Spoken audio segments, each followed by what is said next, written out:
Slate 2, Scarlett, take 2. I'm Scarlett, I'm 17, I'm from the West Midlands and I'm the youngest person in the world to have an A-level in government and politics, which I self-taught at 13, and I'm a leading climate justice activist, being one of the organisers of the school climate strikes and also the youngest policy writer in Westminster. I'm particularly passionate about climate justice because the climate crisis will affect everybody regardless of where we're from or what we're going to become. And I'm particularly interested in how the climate crisis disproportionately impacts people from marginalised backgrounds and looking at the things we need to do to avert that disproportionate impact. So looking at how climate justice is really linked into social justice, whether that's disability justice, gender justice, and so many other things. So climate justice to me means being in a world where the people who paid our way into the climate crisis don't just get to pay their way out whilst leaving everybody else behind. We need to make sure that everybody has a fair green transition into this world that we know is going to be impacted by the climate crisis. So that means supplying climate resilience technology to the countries that need it, to the countries that will be disproportionately impacted by the climate crisis because of colonialism.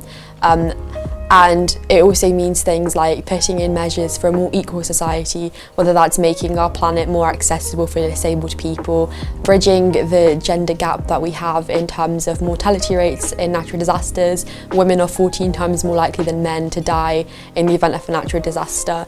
And that's because of things like unstable housing. And we need to solve that rapidly. We need to end homelessness. We have the economic capacity to do so because we're the 6th largest economy. So we have the economic capacity and the political ability to not only decarbonise the world but also make sure that it's equitable for everybody. I think that with the climate crisis, the thing we need to be focusing right now is implementing an international Green New Deal, which is a 10-year government-led mobilisation to rapidly decarbonise the economy whilst also bridging the inequality gap in society and in the world. So it would mean having a just green transition whilst creating millions of green, well-paid and secure jobs, securing international financial aid, improving worker rights and also equity throughout the world. So I do a lot of policy writing right now, writing climate justice policy that I kind of know won't be implemented because the demographic of our parliament is one that's largely opposed to climate action because it's oil companies who are funding their holidays. So a dream assignment would be for that climate policy to turn into something that's actually implemented worldwide so that we can have this just climate-friendly society and it's not just voted down by some MPs who won't really be around to face the impacts of the stuff they've disproportionately contributed to. Future activists can join the movement for positive change in lots of different ways, and whilst activism might look like something that's just involving media interviews or big protests, that's not actually the case.